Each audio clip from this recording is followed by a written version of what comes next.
नंदन ब्रज जन रंजन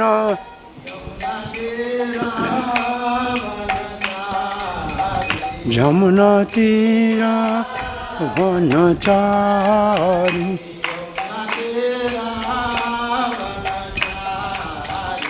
जमुना तीरा वनचारी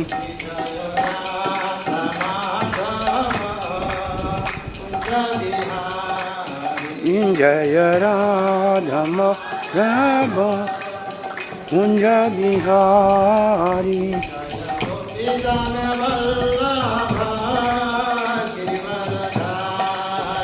जय गोपी जन वल्लभ गिरिवरधारी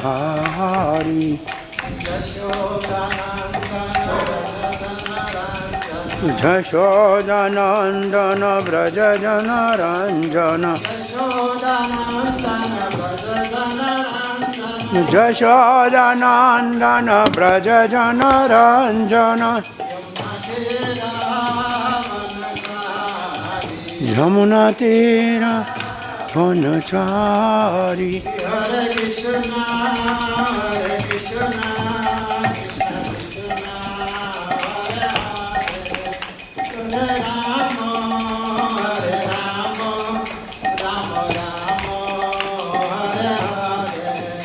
हरे Krishna Hare Krishna, Krishna Krishna, Hare Hare, Hare Rama, Rama Rama, Hare Hare.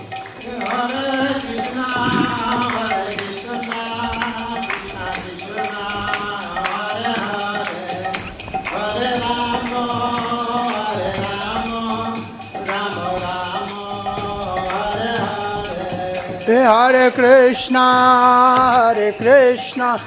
Krishna Krishna, Hare Hare, Hare Rama,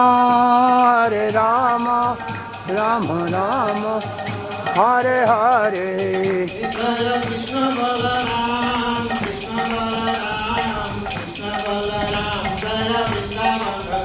Jaya Krishna Balaram, Krishna Balaram, Krishna Balaram, Jaya Krishna Balaram.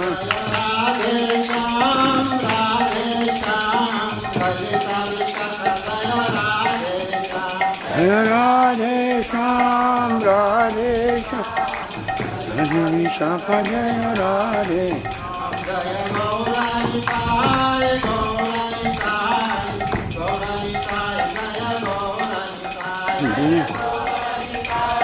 Gaurani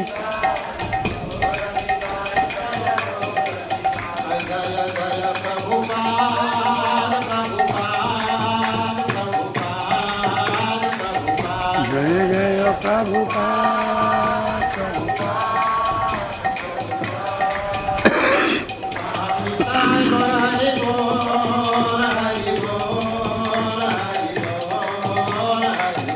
Nitai Gaur Hari Bol.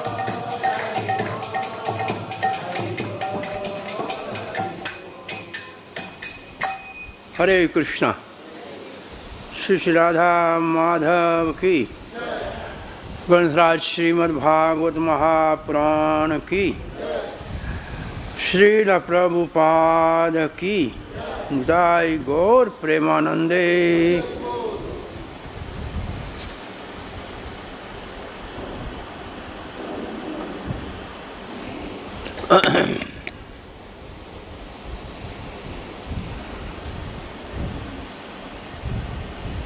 गुरवे गौरचंद्राय राधिकाय तदालये कृष्णाय कृष्णभक्ताय तद्भक्ताय नमो नमः। ओम नमो भगवते वासुदेवाय। ओम नमो भगवते वासुदेवाय। ओम नमो भगवते वासुदेवाय। नारायणं नमस्कृत्यं नरं चैव नरोत्तमं देवीं सरस्वतीं व्यासं ततो जयमुदीरये। नष्टप्रायेषु भद्रेषु नित्यं भागवत सेवया भगवती उत्तम श्लोके भक्तिर्भवति नैष्टिकी। कृष्णाय वासुदेवाय देवकी नंदनाय च नंदगोपकुमाराय गोविंदाय नमो नमः। जय श्री कृष्ण चैतन्य प्रभु नित्यानंदा श्री अद्वैत गदाधर शिवास आदि गौर भक्त वृंदा। हरे कृष्णा कृष्ण कृष्णा हरे हरे हरे राम राम राम हरे हरे। हरे कृष्णा। श्रीधाम वृंदावन में अंतर्राष्ट्रीय कृष्ण भावनामृत संघ संस्थापक आचार्य श्री कृष्ण कृपा मूर्ति अभिचरणार भक्ति वेदांत स्वामी श्री प्रभुपाद के इस श्री कृष्ण बलराम मंदिर के अंतर्गत भक्ति वेदांत गौशाला में इस कृष्ण हाल में प्रातः श्रीमद् भागवत के सत्संग में आपका हार्दिक स्वागत है। हम श्रीमद् भागवत महापुराण के 9वां स्कंद 9वें स्कंद का विषय है भागवत के 10 विषयों में जो एक विषय है 9वें स्कंद का मुख्य रूप से उस विषय को कहते हैं, क्या कहते हैं? ईशानु कथा। क्या कहते हैं? ईश मतलब भगवान, अनु मतलब उसका अनुगामी अर्थात भक्त, भगवान और भक्तों की कथा। ये 24 अध्यायों का 9वां स्कंद है। इसमें 12 अध्यायों में सूर्य वंश के भक्तों का वर्णन है और उसमें भगवान श्री रामचंद्र के अवतार की कथा है। 12 अध्यायों में चंद्र वंश के राजाओं का वर्णन है और इसमें भगवान श्री कृष्ण बलराम के अवतार के साथ परशुराम जी के अवतार का वर्णन है। तो हमारे 9वें स्कंद में भगवान के माना जाए तो 4 अवतारों का वर्णन है, भगवान श्री रामचंद्र, और माना जाए तो रामचंद्र के साथ भरत, शत्रुघ्न और लक्ष्मण, ये चारों विष्णु तत्व हैं। वसुदेव, संकृष्ण, प्रद्युम्ना और अनिरुद्ध, तो ये चारों भी विष्णु तत्व है। ये 4 अवतार है, एक नहीं है। और ऐसे एक परशुराम जी का शक्ति अवेश अवतार है चंद्रवंश में, और 2 कृष्ण और बलराम जी के वसुदेव के पुत्र के रूप में प्रकट्य का वर्णन है। रोहिणी माता के पुत्र के रूप में बलराम जी का और माँ देवकी के पुत्र के रूप में कृष्ण के वर्णन का वर्णन है। इसके अंतर्गत हजारों नहीं कई हजार ऐसे महान भगवान के भक्तों का वर्णन है। किसी के लिए गंगा धरती के ऊपर उतर के आई। सूर्यवंश के राजाओं की महानता ऐसी है कि गंगा धरती के ऊपर उतर के आई। कुछ ऐसे महात्माओं का वर्णन है जिनके लिए भगवान का सुदर्शन चक्र रक्षा के लिए खड़ा था। एक भी ऐसा इनमें नहीं है जिसकी सद्गति नहीं हुई हो। और हम जो अध्याय अब छठा जिसका अध्ययन कर रहे हैं, इस अध्याय का शीर्षक है सौबरी ऋषि का पतन। सौबरी का पतन, हाँ, सौबरी मुनि का पतन। ये सौबरी मुनि का पतन इसके अंत में आएगा। उससे पहले महाराज इक्ष्वाकु के वंश का वर्णन चल रहा है। सूर्य वंश का शुरुआत कहाँ से होती है? भगवान विवस्वान सूर्य देव से, और उसका पुत्र विवस्वत मनु, जो 7वां मनु है। अब जो मनवंतर चल रहा है इसका अधिपति है विवस्वत मनु, और इसके 10 पुत्र हैं, उनसे सूर्य वंश चलता है। उन 10 पुत्रों में एक इक्ष्वाकु है। तो इक्ष्वाकु कौन है? विवस्वान के बेटे विवस्वत मनु का पुत्र। इसके 100 पुत्र हैं। इक्ष्वाकु के 100 पुत्र हैं। उनमें से मुख्य 3 पुत्रों का वर्णन है। उसमें से एक का वर्णन हम सुन रहे हैं अभी। विकुक्षी ऐसे कुछ नाम है इसका, अब पढ़ेंगे जिसका। तो ये हम इक्ष्वाकु वंश के एक राजा का वर्णन सुन रहे हैं।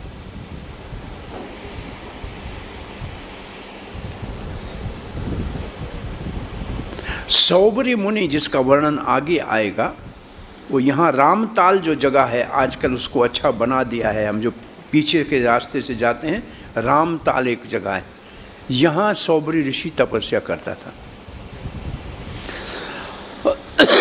और उसकी कथा अलग है जो अपने आप समय के ऊपर आएगी। और अब हम आज के श्लोक का पाठ करेंगे। ये श्लोक हमारा 8वां श्लोक है आज का। 9वें स्कंद के 6ठे अध्याय सौबरी मुनि का पतन का 8वां श्लोक है। और ये श्लोक है इक्ष्वाकु वंश के एक राजा विकुक्षी। अब इसका कोई अर्थ की तो पता नहीं क्या है। इसे विशेष जिसको पेट भरने की इच्छा हो, कुक्ष कहते हैं पेट को, विशेष पेट भरने का कोई इसने ऐसा कार्य किया हुआ है। इसका दूसरा नाम ससदर भी आगे है। इसके 2 नाम है संभवतः। तो आज के श्लोक में जो लिखा है, पहले आइए इसका पाठ करते हैं। शेषम निवेद आसा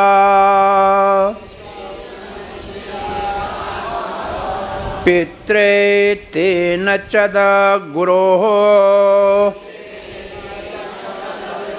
चोदितः प्रोक्ष्णायाः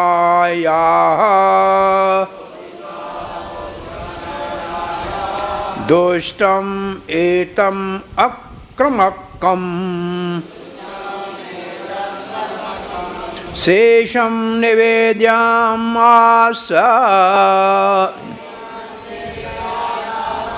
पित्रे तेन च तद्गुरोः चोदितः प्रोक्षाण आह दुष्टम् एतद् अकर्मकम् शेषं निवेद्याम् आस पित्रे तेन च तद्गुरोः चोदित प्रोक्षाण आह दुष्टम् एतद् अकर्मकम्। पाठ कीजिए। चोयशाम चोदयास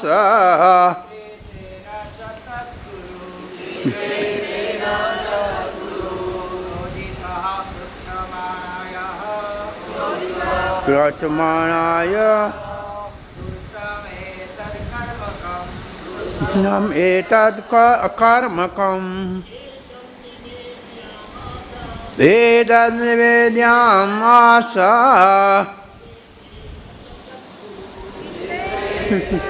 च तद्गुरोः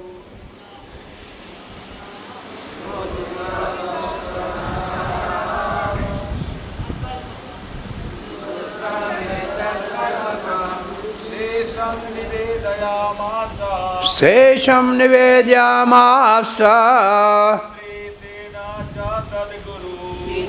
चेतन तदस्तेत चोदित प्रोक्ष्यमाण आयः दुष्टामेतदकर्मकं देव्यो संसेद्यमास पित्रे च तेन च तो गुरुः चोदित प्रोक्ष्याणाः दुष्टमेतदकर्मकम् शेषं निवेदयामास पित्रे तेन च तद्गुरोः चोदित प्रोक्ष्याण्याः दुष्टमेतदकर्मकम्। अब श्लोक के शब्द के ऊपर ध्यान दीजिए। शेषम का अर्थ क्या होता है? बचा हुआ। शेष किसी चीज़ कोई चीज़ जो है उसमें से कुछ निकालते हैं, उसको कहते हैं शेष। तो शेष का यहाँ शब्द अर्थ लिखा है श्रील प्रभुपाद जी ने। शेष शब्द का अर्थ है उचिष्ट। यहाँ उचिष्ट शेष का अर्थ, और अंग्रेजी में लिखा है रेमेनेंट, उचिष्ट। उचिष्ट की परिभाषा ये होती है कि जो पहले भगवान को अर्पण किया जाए, जो बागी शेष बचे उसको शेष कहते हैं। तो शेष की परिभाषा है भोग लगाने के बाद जो बच जाता है वो। और यज्ञ शिष्टाशन संतो मुच्यन्ते सर्वकिल्बश, ये गीता का श्लोक है। जो यज्ञ में अर्पण करके शेष प्रसाद खाते हैं सारे पाप से बच जाते हैं। ये गीता का श्लोक है कि यज्ञ में अर्पण करने के बाद जो शेष प्रसाद बचता है उसको खाने वाले सब पापों से मुक्त हो जाते हैं। तो शेष की परिभाषा ये है। अब यहाँ शेष के बाद दूसरा शब्द है निवेद्याम। निवेद्याम किसको कहते हैं? भगवान को जो भोग लगाते हैं उसको निवेद्य कहते हैं। जो भगवान के लिए भोग लगाने की वस्तु है उसको निवेद्य कहते हैं। और प्रभुपाद ने लिखा है निवेद्यम आस, उसने प्रदान किया। किसने प्रदान किया? विकुक्ष, नाम उसका है विकुक्षी। विकुक्षी ने निवेदन के लिए एक भाग अर्पण किया। निवेदन शब्द का अर्थ है भाई निवेद्य क्या है? भगवान के लिए भोग लगाने के लिए जो सामग्री है उसको निवेद्यम कहते हैं। निवेद्यम का अर्थ भोग की सामग्री, भगवान को भोग लगाने की सामग्री। अथवा यहाँ भगवान नहीं है, यहाँ निवेद्य किसके लिए है? पितृतेन, पितरों के लिए। तो पितरों की भी पूजा होती है। गीता में लिखा है कि यान्ति देवव्रता देवान पितृयान्ति पितृव्रता भूतानि यान्ति भूतेज मज्यानि चापि माम। देवताओं की पूजा करने वाले देवलोक जाते हैं, पितरों की पूजा करने वाले पितृलोक जाते हैं। मेरी भक्त मेरे पास आते हैं, भूतों की पूजा करने वाले भूत लोग जाते हैं। तो यहाँ पितरों की पूजा हो रही है। लेकिन ये पितरों की पूजा कब हो रही है? श्राद्ध के समय। साल में 15 दिन आते हैं जब अपने दिवंगत पितरों के निमित्त श्राद्ध किया जाता है। तो पितृतेन, यहाँ पितृतेन का अर्थ श्रील प्रभुपाद ने लिखा है अपने पिता को। पितृ का मतलब अपने पिता को, इसका मतलब अपने पूर्वजों को पितृ कहते हैं। वैसे पितृ शब्द का वैसे अर्थ है पिता, पितामह सब पितरों में आते हैं। और फिर लिखा है तेन, उसके द्वारा, च भी तद्गुरुहु, उनके गुरु ने। इसका अर्थ ये हुआ कि जब विकुक्षी ने कोई पदार्थ पितरों को भोग लगाने के लिए दिया तो भोग किसको लगाने के लिए दिया? गुरु जी को दिया कि आप इसको भोग लगाओ। इससे एक बात तो हमको समझनी चाहिए, यह प्रसंग कोई भी हो, हम भगवान को सीधा भोग नहीं लगाते। हम वो भोग की जो सामग्री है अपने गुरुदेव के हाथ में देते हैं कि आप अपने गुरुओं के द्वारा भगवान को भोग लगाएं। ये इस कान में भोग लगाने की पद्धति है। हम अपने गुरु को ही प्रार्थना करते हैं कि आप ये जो निवेद्य है अपने गुरुजनों के माध्यम से भगवान राधा कृष्ण को अर्पण करो। ये इसको कहते हैं गुरु के माध्यम से सेवा करना। ये हमारी परंपरा है। प्रभुपाद जी एक बार इंग्लैंड में कह रहे थे, आपके पास अच्छा फूल है, आप कृष्ण को अर्पण करना चाहते हो, कृष्ण आपको नहीं जानता है।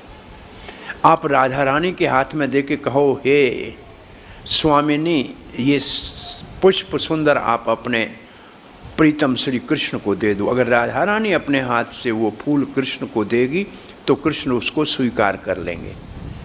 और गुरु राधा रानी के प्रतिनिधि होते हैं, तो गुरुजन राधा रानी के माध्यम से वो निवेदित चीज़ भगवान को अर्पण करते हैं, तब भगवान उसको स्वीकार करते हैं। तो ये तदगुरु लिखने का अर्थ ये है कि सूर्यवंश का जो गुरु वशिष्ठ जी था, उनको निवेदन के लिए, जो निवेद्य के लिए अर्पण करने के लिए जो शेष सामग्री दी, तो गुरु ने क्या देखा, ये आगे का शब्द कहता है, तदगुरु चोदित। इसका मतलब कहा, चोदित का यह शब्द अर्थ है आग्रह किए जाने पर। आग्रह करना, गुरु जी को कहा कि आप भोग लगाइए, ये प्रार्थना करना। आग्रह करने का मतलब प्रार्थना करना। तो चोदित का अर्थ हुआ आग्रह करना। और फिर शब्द लिखा है प्रेक्षणाय, शुद्ध करने हेतु। अब गुरु क्या करता है, उसको शुद्ध करता है अर्पण करने से। किस चीज़ से शुद्ध करता है? अगर आप सोचे, आपने देखा है जब कोई चीज़ भगवान को भोग लगाई जाती है तो ये पुजारी लोग ऐसे कुछ मुद्राएं करते हैं उसके ऊपर। देखा है कभी आपने? ऐसे कुछ विशेष मुद्राएं करते हैं, क्योंकि किसी की नज़र भी उसके ऊपर पड़ सकती है। वैसे भगवान को भोग लगाना हो तो नाक के ऊपर कपड़ा बांध के जाते हैं जगन्नाथपुरी में या कुछ प्राचीन मंदिरों के, कि कहीं इसकी सुगंध भगवान के भोग से पहले हमारी नासिका में न चली जाए। और आँखों से भी भगवान के भोग को अपने भोग की दृष्टि से देखना भी भोग को जो निवेद्य है उसको अपवित्र करने के समान है। तो इसलिए पवित्र गुरु करता है, इसका मतलब कुछ मंत्र अर्पण करके और कुछ मुद्राओं से जो अर्पण किया जाता है उसको पवित्र किया जाता है। ऐसे ही उठा के नहीं रख देना है, उसके पवित्र करने की विधि का वर्णन चल रहा है।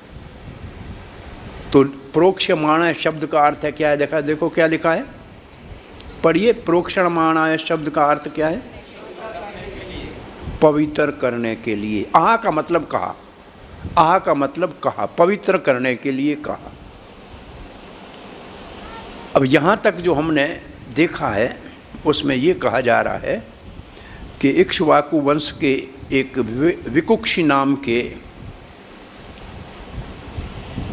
पुत्र ने अपने पितरों को अर्पण करने के लिए लाई हुई निवेद्य की सामग्री को अपने गुरु को पवित्र करके पितरों को अर्पण करने के लिए प्रार्थना की। यहाँ तक बात समझ में आई? अब गुरु जी ने क्या कहा? गुरु जी ने कहा, शब्द आ गया दुष्टम, ये दूषित हो गई है। ये पहले ही किसने इसको खाया है, चखा है, ये अब पवित्र हो गया। ये भगवान को भोग लगाने योग्य न, पितरों को भोग लगाने योग्य नहीं है। दुष्टम का क्या अर्थ हुआ? दूषित हो गया, ये अपवित्र हो गया। दुष्टम एतत्, ये संपूर्ण, ये जो कुछ आप लाए हो वो निवेद्य के लिए, ये सब अपवित्र हो गया। अकर्मकम, प्रभुपाद का तात्पर्य शब्द है अकर्मकम के ऊपर। अकर्मकम का अर्थ है श्राद्ध में अर्पित करने के योग्य ये नहीं रह गया। अकर्म का मतलब जो आप कर्म कर रहे हो, श्राद्ध का जो आप कर्म कर रहे हो, उसमें जो निवेद्य अर्पण कर रहे हो, अब ये इसके योग्य नहीं रह गया, क्योंकि ये दूषित हो गया।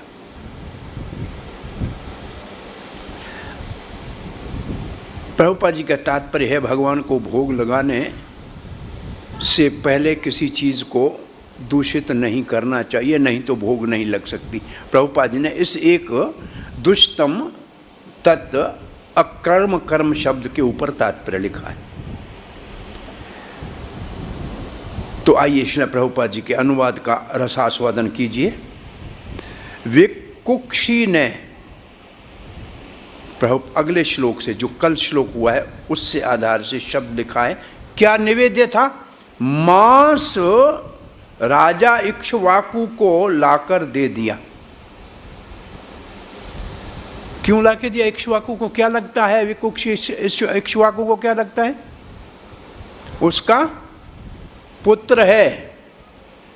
इक्ष्वाकु के 100 पुत्र इस भारतवर्ष के राजा थे, उनमें से एक का नाम विकुक्षी है, और उसने पितरों के लिए, श्राद्ध के लिए जो शिकार करके, मृग्या करके मांस लाए थे, वो अपने पिता को गुरु के माध्यम से पवित्र करके पितरों को अर्पण करने के लिए कहा। तो यहां लिखा है, जिन्होंने उसे शुद्ध करने हेतु गुरु वशिष्ठ को दे दिया। कुछ शब्दों के अंदर अटक के फंसना नहीं चाहिए। मर्यादा को देखो, बेटे ने लाके बाप को दिया, बाप ने गुरु को दिया। ये है शिष्टाचार और मर्यादा। क्या चीज़ है उसको छोड़ो, लेकिन होना ये चाहिए कि हम अपने वरिष्ठ जो हमसे बड़े हैं उनके माध्यम से गुरुजनों को प्रार्थना करें कि भगवान को ये चीज़ अर्पण करो। ये हमारी विधि है पूजा की। इसको कहते हैं नीचे से ऊपर जाने वाला रास्ता। जब अर्पण करते हैं तो गुरु से ऊपर तक करते हैं, और कृपा ऊपर से नीचे आती है। हमारी सेवा गुरु के माध्यम से भगवान तक जाती है, और भगवान की कृपा परंपरा और गुरु के माध्यम तक से हमको आती है। इसके लिए प्रभुपाद ने एक शब्द लिखा है, ट्रांसपेरेंट वाया मीडिया, अंग्रेजी में। गुरु पारदर्शी होता है। गुरु पारदर्शी शीशे जैसा होता है। पारदर्शी शीशे का अर्थ ये है कि उसके द्वारा आप भगवान तक अपनी सेवा पहुंचा सको, और वो भगवान की कृपा आप तक पहुंचा सके। ऐसा नहीं है जो उसको दिया जाए अपने पास रख दे और भगवान तक नहीं पहुंचाए, और जो ऐसे करेगा उसके माध्यम से कृपा भी हम तक नहीं आएगी। तो पारदर्शी का अर्थ है हमारा अर्पण किया हुआ वो भगवान तक अपने गुरु परंपरा के माध्यम से अर्पण करे, और भगवान की कृपा गुरु परंपरा से हमारे तक पहुंचाए। ये है पारदर्शी का अर्थ। गुरु पारदर्शी होना चाहिए। Spiritual master is transparent via media. ये प्रभुपाद का शब्द है गुरु के लिए। इसलिए मैं आपको ऐसे उदाहरण एक दे रहा हूँ। एक बार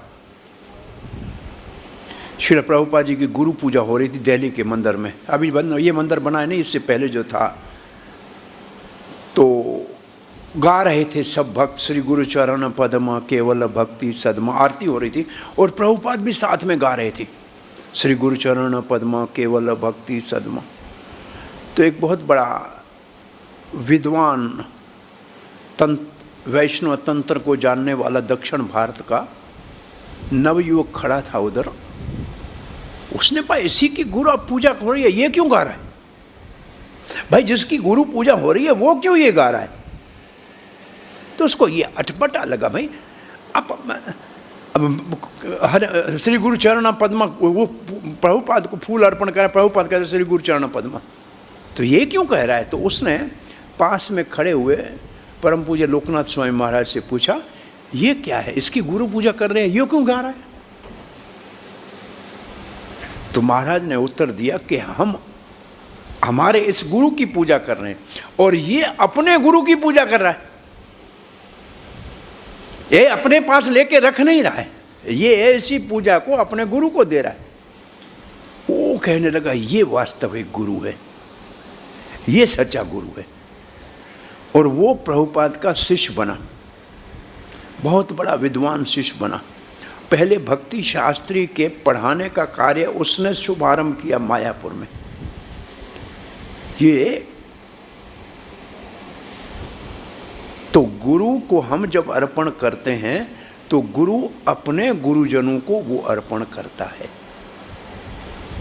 और ऐसे भगवान की कृपा गुरुजनों के, इसलिए गुरु को कहते हैं कृष्ण, श्री कृष्ण कृपा मूर्ति, भगवान की कृपा की मूर्ति है। वो अपनी कृपा नहीं, जैसे बादल के पास अपना पानी नहीं होता, बादल पानी समुद्र से लेता है, ऐसे भगवान तो सागर है, उसकी कृपा गुरु लेकर तपस्या करता है। गुरु, बादल अपने आप नहीं बनता है, गर्मी से बनता है, पानी बाप होता है। तो गुरु अपनी भक्ति की तपस्या करके भगवान की कृपा को अर्जित करके शिष्यों के ऊपर वर्षा करता है। और ये वर्षा का कहीं आप रोज पढ़ते हो क्या? संसार दावा नल लीढ़लो त्राणाय कारुण्य घना घन तुम। तो ये कृपा की वर्षा, ये संसार के लगी हुई आग को, आग कौन सी है संसार में लगी हुई? लोभ की, काम की, क्रोध की, मोह की, इस आग को जो सबके हृदय में दधक रही है, मात्र गुरु की कृपा से अगर भगवान की गुरु बरसात कर दे बादल बन के, तो फिर ये बुझ सकती है। तो ये सिद्धांत एक बहुत बड़ा है जिसको हमको समझना चाहिए। प्रायः लोग एक शब्द में अटक जाते हैं, मांस लिखा हुआ है बस। अब बाकी सब चीजें जो सिद्धांत की है उनके ऊपर पानी फिर गया। एक चीज को पकड़, क्यों? उनको खाना है, उनको खाना है, इसलिए कहेंगे अरे भागवत में लिखा है विकुक्षी एक खरगोश को मार के लाया था और उसने वो भोग के लिए अपने पिता के माध्यम से गुरु वशिष्ठ को दे दिया। बाकी और नहीं कि परंपरा क्या होती है, कृपा क्या होती है, गुरु शुद्धि कैसे करता है, इसके ऊपर पानी फेर देंगे। सारी रामायण में से एक ही चीज के ऊपर आपसे आप, राम जी ने सीता का त्याग क्यों किया? अरे राम जी ने कोई तकलीफ दी क्या? तुम्हारे बाप को क्या तकलीफ है? बे मूर्खों को कहो कि सारी रामायण में 7 कांड है, कई हजार श्लोक है, उनमें से आपको एक ही शब्द दिखाई दिया। इसको कहते हैं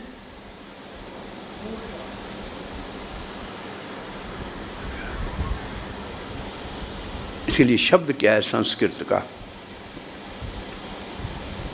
दोष दृष्टि रखने वाले। एक होते गुण गिराई और एक होते दोष गिराई। मात इसको कहते हैं अनुसूय।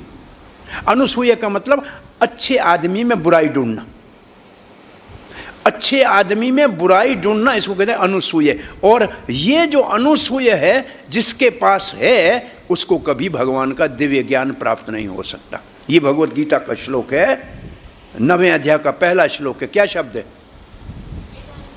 इदम तुते गुह्यप्तम प्रवक्ष्यामि अनुसूयवे। क्योंकि तुम मुझसे ईर्ष्या नहीं करते हो इसलिए अर्जुन तुमको मैं दिव्य ज्ञान दे रहा हूं। इसका अर्थ यह है, कोई केवल एक शब्द को पकड़ के और कृष्ण के ऊपर दोष दृष्टि से देखे तो कभी दिव्य ज्ञान को प्राप्त नहीं कर सकता। मैं मानसिकता बता रहा हूं, संसार की मानसिकता केवल दोष देखने की है। एक बार प्रभुपाद जी जूहू मंदिर में बैठे थे, उनका सेवक बाहर बैठा था, कोई व्यक्ति प्रभुपाद जी से मिलने आया और प्रभुपाद के अंदर चला गया और बाहर से आया था, संभवतः सिगरेट पी के आया था, उसे दुर्गंध आ रही होगी। प्रभुपाद से मिलके जब वो बाहर गया तो प्रभुपाद जी के पास शिष्य ने आके, महाराज प्रभुपाद जी ऐसे लोग आपसे मिलने के लिए आपका समय खराब करते हैं। वो महाराज उसके तो मुख से धूम्रपान की गंध आ रही थी, सिगरेट पीने का धुएं की गंध आ रही थी। प्रभुपाद जी ने पूछा कि बॉम्बे में कितने लोग रहते हैं? बोला करोड़ों। बोला उसमें मुझसे कितने मिलने आते हैं? बोला महाराज सारे दिन में 10-12। बोला जो मुझसे एक साधु से मिलने के लिए आया वो उसमें अच्छाई तुमको दिखाई नहीं दी और उसकी थोड़ी सी खराबी तुमको दिखाई दी? प्रभुपाद जी ने कहा कि तुम्हें उसके अंदर मात्र खराबी दिखाई दी, उसकी अच्छाई तुम्हें दिखाई नहीं दी? ने कहा भक्त की दृष्टि मधुमक्खी जैसी होनी चाहिए। किसी भी फूल पे बैठे, चाहे वो नीम का क्यों ना हो, करेले का क्यों ना हो, उसमें से भी मीठी मधु निकालने का उसको कला है कि नहीं है? मधु नीम से भी बनती है।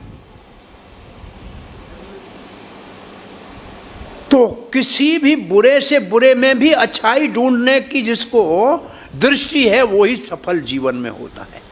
मधुमक्खी की तरह जियो।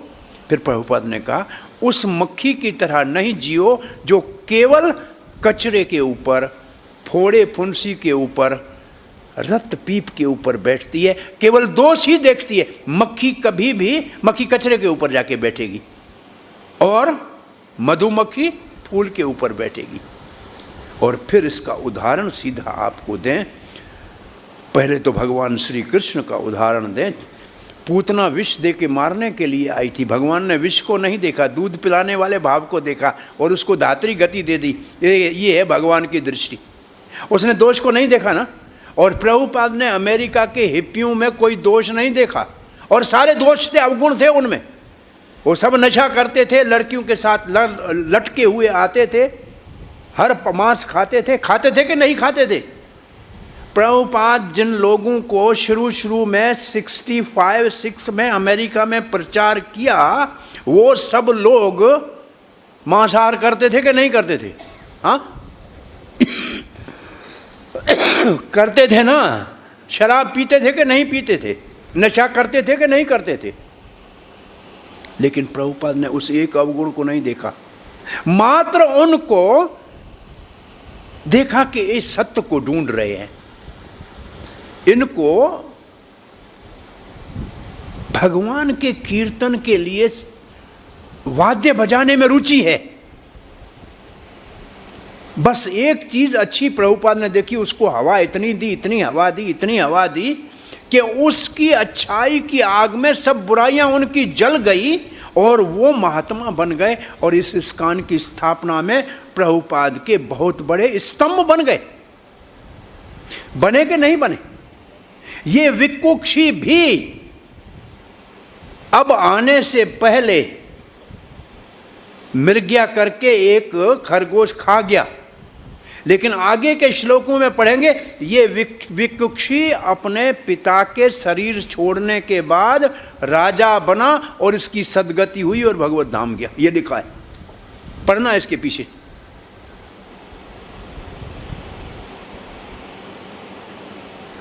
तो अब फिर अनुवाद के ऊपर आते हैं। देखिए, विकुक्षी ने शेष मांस राजा इक्ष्वाकु को लाकर दे दिया, जिन्होंने उसे शुद्ध करने हेतु गुरु वशिष्ठ को दे दिया। अब आगे क्या लिखा है? गुरु वशिष्ठ ये तुरंत समझ गए कि उस मांस का कुछ भाग विकुक्षी ने पूर्व में ही ग्रहण कर लिया है।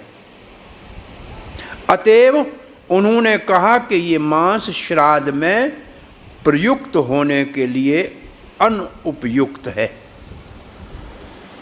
अकर्म का। अब हमने इस आज के श्लोक के अनुवाद में किस चीज के ऊपर ज्यादा बल दिया? गुरु के माध्यम से भगवान को अर्पण करना चाहिए, परंपरा का पालन करना चाहिए, इसी के ऊपर कथा किया ना। और सामान्य रूप से दृष्टि कहाँ जाएगी? मांस लाया, उसको खा गया, ये दूसरा दृष्टिकोण है। प्रभुपाद ने तात्पर्य में दृष्टिकोण कौन सा लिया है? अर्पण करने वाला। मांस का नाम तक नहीं लिखा है। कल वाले श्लोक में लिखा था। आप में से कल कोई यहां आया हो तो उस श्लोक में प्रभुपाद का तात्पर्य है कि क्षत्रिय मृग्या शिकार करने जाते थे और मांस का भी भक्षण करते थे। और फिर प्रभुपाद ने लिखा है, परंतु इस कलयुग में 5 चीजें निषेध हैं, नहीं करनी है। उसमें एक है अश्वमेध, गोमेध यज्ञ नहीं करना है कलयुग में, ये निषेध है। तो वैसे भी शिकार करके खाते नहीं थे, बलि देने के लिए यज्ञ में लाते थे, ये भी गुरु के माध्यम से अर्पण करने के लिए लाए थे। संभवतः जैसे काली को बकरा चढ़ता है अमावस्या के दिन, ऐसा लिखा है शास्त्रों में। तो इसका मतलब इसको कहते हैं यथारूप शास्त्र को बताना। नहीं तो इसका अर्थ कुछ लोग मांस का अर्थ दूसरा लिखते हैं। मांस का अर्थ केवल मांस नहीं होता है। और प्रभुपाद ने फिर भावना ये लिखी है कि संभवतः कुछ पशुओं का मांस लोग खाते हों, लेकिन गाय का मांस तो कभी नहीं खाते थे, वो पूजनीय था। तो प्रभुपाद जी ने वो सत्य, जो सत्य है शास्त्र का, उसको यथा, इसलिए कुछ लोग कहते हैं आपके शास्त्र में मांस खाने का लिखा हुआ है। अरे भाई, लिखा हुआ है उन लोगों के लिए जो शिकार करके खाते थे। तुम कभी शिकार करके लाए हो क्या? तुमने कभी अपने हाथ से किसी को मारा है क्या खाने के लिए? और उसके बाद वो अर्पण करके खाते थे। आप किसको अर्पण कर रहे हैं भाई? उसके लिए भी ये तमोगुण के लोगों की वृत्ति हुआ करती थी, राजसी लोगों की वृत्ति हुआ करती थी। परंतु वो फिर वो सब त्याग के तपस्या करने के लिए वन में जाते। तुम कभी गए हो क्या? ये सब राजा तपस्या करने जाते थे कि नहीं जाते थे? राजपाट छोड़ते थे ना, तुमने कभी किया क्या? तो फिर एक ही चीज को पकड़ना और बाकी अच्छाइयों को नहीं देखना, ये उन्हीं लोगों की दृष्टि है जो दोष दृष्टि रखने वाले हैं, जो गुण ग्रही है, इसको नहीं देखते। अब प्रभुपाद गुण ग्रही है। अब प्रभुपाद के तात्पर्य का आनंद लीजिए। यज्ञ में प्रयुक्त की जाने वाली किसी भी वस्तु को अर्च विग्रह को भेंट किए बिना चखा नहीं जा सकता।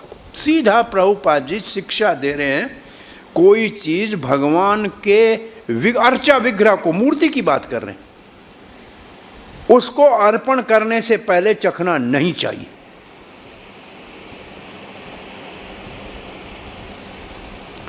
इसके लिए कल हम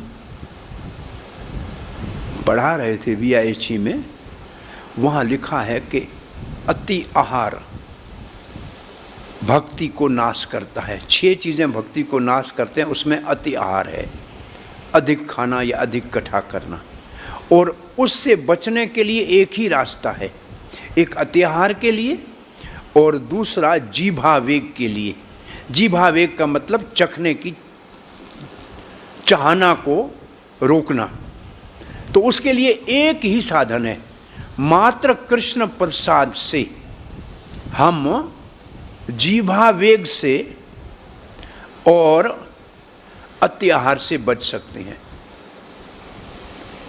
2 भक्ति के नासिक, भक्ति को नाश करने वाले, एक है जीभा का वेग, सबसे प्रबल वेग है। 6 वेगों में सबसे प्रबल वेग है जीभा वेग। जीभा के 2 काम करना है, बोलना भी है, चखना भी है, और सबसे ये प्रबल है। इसलिए रोज खाने से पहले हम क्या गाते हैं? शरीरा अविद्या जान, जड़ इंद्रिया तुहे कान, जीवे फैले विषय, जीभा फैले विषय सागरे। ये जीभा ताकि कठिन बहुत संसार है, कठिन है बहुत इसको बस में करना। सबसे मुश्किल इसी को कहा गया है। और उसका एक ही निधान है, बचने का एक ही तरीका है। क्या तरीका है? प्रसाद खाना। अब आप बताइए कि प्रसाद खाना, अंत और कुछ नहीं खाएंगे, ये संकल्प करने का उदाहरण हमने कल उनको बताया। ये भक्ति सिद्धांत सरस्वती इसका उदाहरण है। बच्चे थे, भक्ति विनोद ठाकुर आम लाए थे, बच्चे ने आम खा लिया, भक्ति विनोद ने कहा भगवान को अर्पण करने से पहले खा दिया। इतना बड़ा अशिष्टाचार वैष्णव के परम व्यवहार में। भक्ति सिद्धांत 5-7 साल के बच्चे थे, उस दिन के बाद आजीवन आम नहीं खाया। का मैं इसका अपराधी हूँ। ये है वास्तव में प्रसाद मात्र खाने के अतिरिक्त और कुछ नहीं खाना। ये उदाहरण है। प्रभुपाद जी 70 साल की उम्र, 70 साल का उनका जन्मदिन तो उन्होंने समुद्र के ऊपर जहाज में मनाया था। 71 साल में हो गए तो पहुंचे थे अमेरिका में, 69 साल पूरे 70 साल में, और स्वयं अपना भोग प्रसाद पका के भगवान को भोग लगा के खाते थे। आपने प्रभुपाद के म्यूजियम में देखो, एक टिफिन है तीन डब्बे वाला, उसमें नीचे वाले डब्बे में सब्जी, बीच में दाल और ऊपर चावल रखते थे, साथ में सब एक बार पकता था और स्वयं पकाते थे और भगवान को भोग लगा के स्वयं खाते थे और दूसरों को भी खिलाते थे। उस उम्र में भी प्रसाद के अतिरिक्त और कुछ नहीं खाना है, ये उन्होंने अपने नेम को पालन किया। और ये भी प्रभुपाद का आप पढ़िएगा कि जिस फ्रिज से वो सब्जियां निकाल के पकाते थे, उसी फ्रिज में शैली अग्रवाल ने मांस रखा हुआ था। लेकिन प्रभुपाद ने मांस के नहीं देखा, वो उनके घर में मेहमान किया, इस अच्छाई को देखा। उसकी फ्रिज के मांस के ऊपर टिप्पणी नहीं की, प्रभुपाद ने की है क्या कहीं? और हम जैसे मूर्ख होते हैं ना तो उधम मचा देते, कहाँ हमको लाए हैं, वैष्णव को ऐसे घर में लाए हैं। लेकिन प्रभुपाद की सहनशीलता, उदारता और गुण ग्रही को देखो, दोष नहीं देखा। फिर मिश्रा जी के पास न्यूयॉर्क में आए थे, योग स्टूडियो में। मिश्रा जी ने एक बार प्रभुपाद के कुछ अनुयायियों के साथ प्रसाद पे बुलाया था, और जो सलाद था उसमें प्याज था। अब प्रभुपाद ने प्याज को निकाल के एक तरफ किया, किनारे किया, और शेष का थोड़ा सा खा लिया। तो भक्तों ने बाद में कहा, प्रभुपाद जी ने आपने ऐसे, प्याज था उधर। बोला, प्याज से हमें कोई मित्रता नहीं है, हमारा संबंध मिश्रा से है। प्याज की वजह से मिश्रा से संबंध खराब नहीं कर सकते, जिन्होंने हमें आश्रय दिया था जब हम यहाँ आए थे। अब प्याज ने तो मुझे आश्रय नहीं दिया, निकाल के बाहर फेंक दिया, इसमें क्या है? आप देखो ना, ये तभी ये इस्कान स्थापना हुई है। और उधम मचाया होता उधर तो कोई इस्कान बनती क्या? और यहां सब उधम मचाने वाले यहां खड़े हैं। ये समस्या है, ये बहुत बड़ी समस्या है।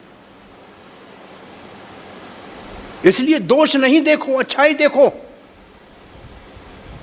अलग करके पढ़ के देखना, ये चार सारा जाके प्रभुपाद के जीवनी में पढ़ के देख लो ना, कितनी सहनशीलता होती, कितनी उदारता होगी, और कितनी गुणग्रही थे। उनकी अच्छाई को ही ढूंढा उन्होंने, बुराई के ऊपर नजर भी नहीं डाली। और ये भी प्रभुपाद के जीवन में आप देखें, पहले जगन्नाथ की, बलदेव और सुभद्रा की मूर्ति श्याम सुंदर बना रहे थे लकड़ी से, और जिस फ्लैट में बना रहे थे, मालती जी उसकी पत्नी थी। प्रभुपाद जी मिलने गए, बोला कब मूर्तियां तैयार होगी, और मूर्तियों को देखा तो बलराम जी के सर के ऊपर सिगरेट का पैकेट पड़ा था। प्रभुपाद ने कुछ नहीं कहा, कितना समय लगेगा इसको तैयार होने में, लेकिन उसको तो लज्जा आई कि सिगरेट पड़ा है इसके ऊपर। प्रभुपाद ने देख लिया, हम दो ही रहते हैं, तीसरा तो कोई है नहीं जो, और भगवान तो पीता नहीं है सिगरेट, तो ये आया कहाँ से? ये प्रभुपाद ने पूछा नहीं। प्रभुपाद ने शांत रह के और जाने से पहले कहा, श्याम सुंदर, भगवान के और तुम्हारे बीच में एक सिगरेट काय के लिए अटका हुआ है, तुम एक रोज कम नहीं कर सकते। और श्याम सुंदर ने कहा, जैसे पिता अपने पुत्र को स्नेह से सुधारने के लिए कहता है, उन्होंने मेरा दोष मेरे को नीचे दिखाने के लिए नहीं देखा, मेरे को सुधारने के लिए देखा, और मैंने एक एक करके छोड़ दी।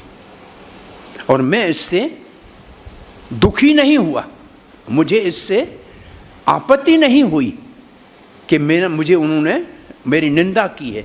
अब देखो प्रभुपाद के काम करने की शैली, उसको पवित्र भी कर दिया, उसको सुधार भी दिया, लेकिन उसके मन में कि प्रभुपाद ने निंदा की, ऐसा तो नहीं आया ना। इसका अर्थ है कि आपको किसमें दोष देखने का अधिकार है जिसको आप सुधारना चाहते, तो आप उसमें दोष देखो। आप किसी को गिराना चाहते हैं तो दोष मत देखो। आप दोष देख के किसी की निंदा करना चाहते हो तो अपराध है, और आप किसी अपने के अंदर कोई खराबी देख के उसको सुधारना चाहते हो तो ये अच्छा काम है। तो पिता को पुत्र में दोष देखने का अधिकार है, गुरु को शिष्य में दोष देखने का अधिकार है, पति को पत्नी में देखने का अधिकार है, राजा को प्रजा में देखने का अधिकार है। इनको अधिकार है, हम सबको नहीं है। और हमारा काम यही है कि सिर्फ लोगों में दोष ही देखते रहते हैं। चश्मा अच्छाई देखने का लगा दो भाई, अच्छाई देखने का चश्मा लगा दो। व्यक्ति की नजर के ऊपर सारा नजारा है। गुरु द्रोणाचार्य ने दुर्योधन को कहा कि सारे हस्तिनापुर से एक अच्छा आदमी ढूंढ के लाओ। शाम तक उसको एक भी नहीं मिला। उसी हस्तिनापुर में युधिष्ठिर महाराज को कहा कि एक बुरा आदमी ढूंढ के लाओ, और उसको शाम तक कोई बुरा नहीं मिला। अब बताओ, दुर्योधन को चश्मा ही खराबी देखना था, खराबी तो सब में होती है, और महाराज युधिष्ठिर का चश्मा ही अच्छा देखने का, उसमें खराबी किसी में नहीं दिखाई दी। तो हमारी दृष्टि कैसी है, ऐसी सृष्टि है। जैसी हमारी दृष्टि वैसी सृष्टि। हर एक बात आज याद रखना, हर आदमी में कमियां होती हैं, हर आदमी में कोई ना कोई दोष होता है। निर्दोष तो मात्र भगवान होता है और कोई नहीं होता। हम सब से गलतियां होती है, हम सब में कुछ कमियां हैं और हम सब में कुछ अच्छाई है। बुरे से बुरे आदमी में भी एक अच्छाई जरूर होगी। भगवान ने दुनिया ऐसी बनाई है कि बुरे से बुरे आदमी में भी अच्छाई होती है और अच्छे से अच्छे आदमी में भी कोई कमी होती। इसलिए जो अच्छाई देखने का गुणग्रही अपने आप को बनाएगा, सबके अंदर अच्छाई ढूंढेगा, वो संसार में कभी परेशान नहीं होगा। और जो दोष दृष्टि वाला होगा कभी शांत नहीं हो सकता। सब में अच्छाई देखने का अभ्यास करना बहुत आसान नहीं है। मैं आपको थोड़े उदाहरण दिए प्रभुपाद जी के अपने जीवन के, कि कितनी उदारता से लोगों में अच्छाई को महत्व दिया, दोष को नहीं दिया। हमें मालूम है, ऐसे हमने जब भी हमने पढ़ा तब हमको अनुभव हुआ। कहीं जाते हैं हम लोग, ऐसा हमको हाथ में प्रसाद दे, हम उस हमारा मित्र तो व्यक्ति है जिसके पास गए हैं, वो कुछ दे दिया तो उसकी वजह से हम उसको हमने गलतियां की है। इसके लिए हमने कभी कभी गलतियां की है, उससे बहुत बड़ा हानि होती है संस्था को। समझदारी से काम करना चाहिए। समय पूरा हो रहा है, इसको पढ़ के पूरा करते हैं। प्रभुपाद जी कहते हैं हमारे मंदिरों में ये नियम कार्यवंत है, जब तक भोजन अर्चा विग्रह को अर्पित नहीं कर दिया जाता तब तक कोई व्यक्ति रसोई से भोजन खा नहीं सकता। यदि अर्चा विग्रह को भेंट करने के पूर्व कुछ भी निकाल दिया जाता है तो संपूर्ण भोजन दूषित हो जाता है और उसे अर्चा विग्रह पर नहीं चढ़ाया जा सकता। जो लोग अर्चा विग्रह की पूजा करते हैं उन्हें इसे ठीक से जान लेना चाहिए, जिससे वे अर्चा विग्रह की पूजा में अपराध करने से बचे रहे। यहाँ हमारा तात्पर्य पूरा होता है। आज की कथा को यहाँ विराम देते हैं। आपका कोई प्रश्न जिज्ञासा है तो पूछ सकते हैं। हरे कृष्णा।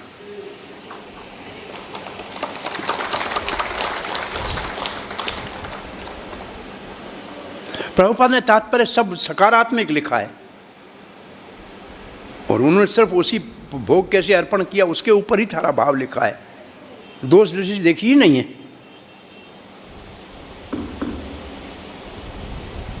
हाँ जी, हरे कृष्णा। हरे कृष्ण प्रभु, हमारा एक छोटा सा सेंटर है सायोबाद के अंदर। सायोबाद में एक छोटा सेंटर है, वहाँ पर अक्सर माताएं क्या करती हैं, जो भगवान के लिए भोग बनाती हैं, तो भोग वहाँ पर लगाने से पहले वो अपने घर के भगवान के लिए भोग निकाल लेती है। क्या ये उचित है? घर का भगवान और मंदिर का भगवान अलग तो है नहीं, दोनों भगवान ही हैं। अपने बेटे के लिए निकाले तो अपराध है, भगवान के लिए निकाले तो कोई बात नहीं, भगवान एक ही है। वैसे उनको ये कह दो कि इसी को लगा दोगे तो उसको भी मिल जाएगा, अलग निकालने की जरूरत नहीं है। अरे यही तो कहा था माधवेंद्रपुरी को गोपीनाथ ने कि ये चंदन मुझे लगा दो, गोपाल को अपने आप लग जाएगा, मैं और गोपाल कोई अलग नहीं है। तो माता जी को घर के ठाकुर को अलग लगाने की जरूरत नहीं है। अगर आपको प्रसाद ले जाना है अपने लिए तो यहीं से बाद में ले जाना, भगवान के भोग के नाम पे मत ले जाओ। हम दोनों बातें कर रहे हैं, एक दृष्टिकोण दोनों बता रहे हैं कि प्रायः भगवान के बहाने हम बहुत कुछ काम करते हैं। मेरे भगवान के भोग के लिए जा रहा है, अरे भगवान तो यही है, यही लगा दो, बाद में प्रसाद ले जाना, तुम्हारा भगवान इसी से संतुष्ट हो जाएगा, कोई आपत्ति नहीं। हाँ जी, मेरा सवाल उसी से मिलता जुलता है कि आपने बताया कि अच्छा विग्रह को बिना चकित भोग नहीं लगाना चाहिए। कई बार मन में दुविधा रहती है कि वो क्वालिटी और स्वाद वो आया है कि नहीं आया, क्योंकि भगवान को हमने ज़्यादा नमक। अगर आप कोई सबरी के स्तर के भक्त हो, चख के भगवान को खिला सकते हो तो खिलाओ। जिसने कई साल तपस्या की थी और भगवान की प्रतीक्षा की थी कि आएंगे, और तो ठीक है, लेकिन ये हमारी परंपरा में नहीं है कि चख के भोग लगाया जाए, नहीं, ये ठीक नहीं है। इतना है कि अगर आपने ज़्यादा नमक डाल दिया और भोग में लग गया तो आपको खाना जरूर पड़ेगा। आप ये नहीं कह सकते मैं नहीं खाऊंगा प्रसादी, क्योंकि भगवान को भोग लगाया तो आपको खाना पड़ेगा। फिर आप ये नहीं करेंगे भगवान खाए और मैं नहीं खाऊंगा, ऐसा नहीं हो सकता है। तो आप 5 दिन में सुधर जाओगे। फिर आप क्या करोगे, नमक कम ही डालोगे और साथ में रखोगे भगवान जितना चाहिए उतना डाल लेना, झंझट ही खत्म। चखने की जरूरत नहीं। और ये जितने रेस्टोरेंट वाले हैं वो आपको देने से पहले ऐसे करें और फिर हाथ भी नहीं धोएंगे, उसी से बना के आपको खिलाएंगे। ये सब चख के खिलाते खाते हैं, ऐसे बनाते टक टक ऐसे कर लेते हैं, देखा है कभी? चखना नहीं है। तो बहुत सुंदर था कि हमें दूसरों में दोष नहीं देखना चाहिए और मनसूर्य जो होता है ये भगवान का प्रिय होता है। लेकिन जैसे आपने कहा कि आज यहाँ पर जो भी हम बैठे हुए हैं वो गुण नहीं देखते हैं, जबकि सबके अंदर कोई गुण होता है।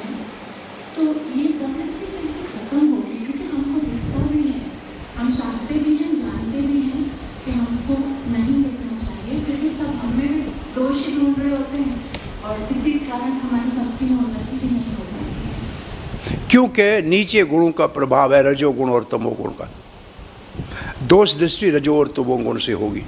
सात्विक स्तर के आने के बाद दोष दृष्टि कम होने लगनी जाती है। तो दोष दृष्टि का कारण ये गीता का श्लोक है, काम एष क्रोधेश रजोगुण समुद्भव। हम क्यों गलत काम करते हैं? क्योंकि रजोगुण हमारे को प्रभावित करता है। हमारा स्वभाव कई जन्मों का है, इसलिए अच्छे संग में बहुत समय पकने के बाद हम स्वभावों को परिवर्तन कर सकते हैं, नहीं तो स्वभाव नहीं बदलते। हमारे स्वभाव कई जन्मों से बने हुए हैं और वो स्वभाव हमको हमेशा दोष दृष्टि देखने की आदत डली हुई है। अब इसको गुण दृष्टि देखने के लिए जैसे प्रभुपाद के जीवन में ऐसे उदाहरण देखने हैं, ऐसे उदाहरण प्रभुपाद के जीवन में है कि दोष दृष्टि नहीं देखने का आश्चर्य लगेगा आपको। तभी ये संस्था ऐसे खड़ी हो सकी और अभी तक चल रही है। तो अच्छे संग से अपने दोष दृष्टि के नीचे गुणों के प्रभाव को बदलने के लिए जो उन्नत भक्त है उनके संग से और शास्त्र के और पूर्व आचार्यों की जीवनी से कोई काम करने से पहले देखो कि क्या इससे मेरा गुरु प्रसन्न होगा। प्रभुपाद होते तो कैसे इसको देखते, ऐसे थोड़ा विचार करोगे तो कभी भी गलत करने से वो आपको बचा लेंगे, क्योंकि आपने उनको याद किया तो वो परमात्मा से जुड़े हुए हैं। परमात्मा के रूप में चेते गुरु आपको कहेगा यहाँ ऐसे करना ठीक नहीं। लेकिन आप काम कोई करने से पहले पूछ लिया कीजिए अपने आप से, क्या इस काम से मेरे गुरुजन प्रसन्न होंगे? क्या इससे महाप्रभु प्रसन्न होंगे? कृष्ण राधा कृष्ण प्रसन्न होंगे? अगर आपको उत्तर आए हाँ तो कर लो, नहीं आए तो नहीं करो। और उन्होंने कैसे किया? जगाई माधाई का भी उद्धार कर दिया, दोष दृष्टि तो नहीं देखी ना। और नित्यानंद ने कहा नहीं नहीं, इसने तो मुझे बचाने के लिए कहा था, ये भी कहा कि इसने मुझे बचाया। ये बधाई मार रहा था, जगाई ने कहा मत मारो बकरी। इसका मतलब है उसमें उसकी एक छोटी अच्छाई को के ऊपर भी देख लिया। तो ये हमको हमारे पूर्व आचार्यों के और भगवान के चरित्र से अपने जीवन में उतारने का अभ्यास करना चाहिए। वैसे कई जन्मों के स्वभाव है, इसको बदलना बहुत मुश्किल है, बहुत मुश्किल है। इसलिए संस्था बनाइए कि साथ रहें और अच्छे गुणों से अपने आप को लाभान्वित करते रहें और निम्न स्तर के गुणों से ऊपर उठने का प्रयास करें। श्रील प्रभुपाद की, ग्रंथराज श्रीमद् भागवत महापुराण की, महाप्रसाद की। निताई गौर प्रेमानंदे।